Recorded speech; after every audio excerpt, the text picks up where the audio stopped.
Hi, and welcome to today's video where I will be talking about how the role of project managers play within change management. As part of this video, what I will be covering is understanding real change management and what's needed. Then I'm going to go into the roles of project managers in change management, see and what part they will play, something about communication, engagement, and then I'll go into mitigation of risks and challenges as part of change management that project managers will most likely experience.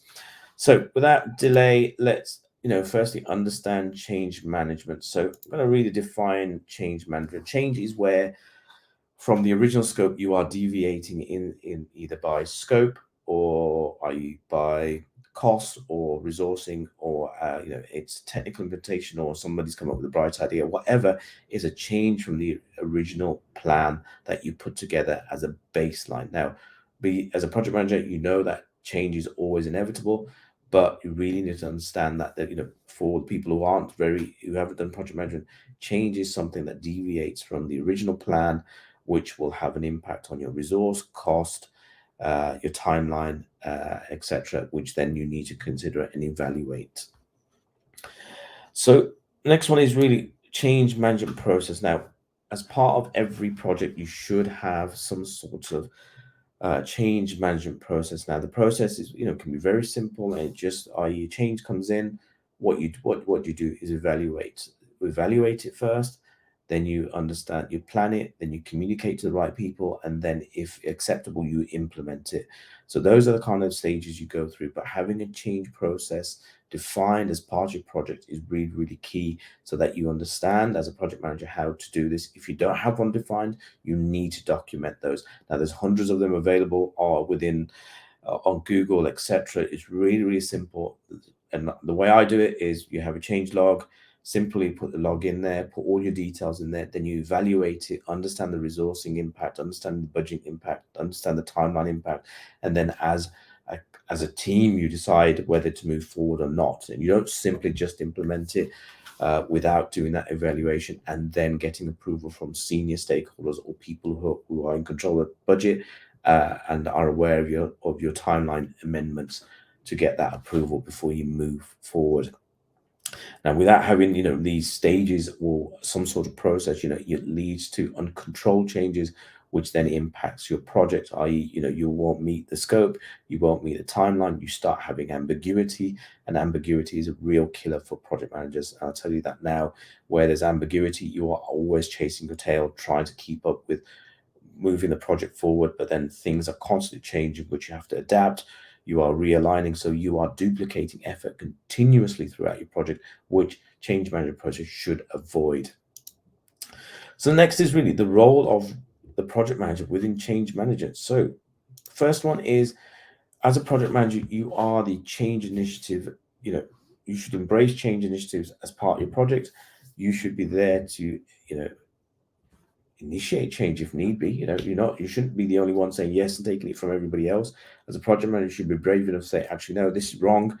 This is what we're going to do because it's going to change the way we do, and implement that change. Don't be afraid to do that as a project manager, but also take other people's insight to help you move that along. And as a project manager, really you are there to manage as an agent of change for your organization, so that to make sure that you are progressing forward in the right direction with the right resources, budget, etc. And as a project manager, you are in a unique position where you are able to drive change while considering the project objectives, their resources and stakeholders throughout the whole project life cycle, which gives you the unique insight of what's going on, the full impact, and also add value to what you are doing. Next one is, you should be leading change efforts. As a project manager, leading the change effort is really, really key. As a project manager, if you are afraid of change, then you're in the wrong business. Change management is all part of project management. You should be a champion of change. You should be advocating needs and the benefits of change, that it brings value, that we've adapted the project to meet a changing environment. If you stay within a rigid environment, that unfortunately means that you will not deliver a project or an outcome of the project which is suitable or meets the needs of the business. You have to adapt your project And the role of the project manager is vital to making sure that the people around you are ready to embrace change and that you actually implement change correctly. Next one is really stakeholder management. Now, as part of change management, engaging with your stakeholders is really, really key because they are fundamentally this, are you at a senior level? They're the decision makers. The guys who are working with you are the ones who help you embrace, actually bring that change forward. So keeping that communication channels open at all levels is really, really key. Make sure you've got the right engagement, you identify the right stakeholders, you communicate with those stakeholders and embrace the change, and or even you can say no to a change, but make sure that communication channel is going in the right way. um, and be prepared as one of the things. Be prepared with your stakeholders, that you understand the change effectively, that you understand why you are either going ahead or denying it, understand the budget constraints or costs that will need to be approved, and understand the resourcing and the overall impact on the timeline as well. Next, let's talk about change, communication, and engagement. Now, first one is is communicating. Communication planning is really key. So once you've, let's say, as part of change management, like we just said about stakeholders, communicating that change is really, really important. Um, Without effective communication, you are unable to articulate what that change is and what benefit it brings or non-benefits it brings, so that people can then buy into what you are doing. If you get that buy-in, they will support your project and make sure that you are moving forward. Again, you've got to foster collaboration, encourage participation, and obtain buy-in from your team members. Without that, you are really going to struggle with getting things done. Um, you know, Next, really, which I've jumped onto, really is engaging the project team. So make sure, again, you are collaborating, encourage participation, and you are obtaining buy-in from your team members. If don't have that, doesn't matter how hard you try, you will not get change through. You will find resistance all the way through, and you are, to a point, you are a salesperson. You are trying to sell the change and make sure that people have the buy-in and that they are, you are on the same ship, steering in the same direction together. That's really, really key. Next, I'm going to talk about mitigating risk and challenges in change management. So the first one is risk identification and management. So as a project manager, your responsibility is identifying and mitigating risk associated with any change initiatives. Now, again, the thing here is you must, as part of any change, is conduct a risk assessment and develop contingency plans. So when I say risk assessment, understand the risk, really get a good grip of what the people are saying. Okay, we had plan A, B, and C. Now we're going to go A, B, and D because of X, Y, and Z. But understand the detail, understand the financials, understand their time, understand the resourcing impact. Really, and make sure that you are managing that change with detail. Sometimes it's really straightforward. Actually, we just want a tick box. Yeah, that's no brainer. Let's get it done. Because you've got the team around you. But sometimes, the changes are complex and require a lot more time and effort. But understanding and making sure that you have a clear risk assessment is really, really key. The other thing you have is, change resistant and overcoming challenges. As part of a project manager, you have to manage the resistance for change. Now, a lot of people do not like change. Now, as part of the project, you might be implementing something new that people are resisting to, are seeing as a threat, etc.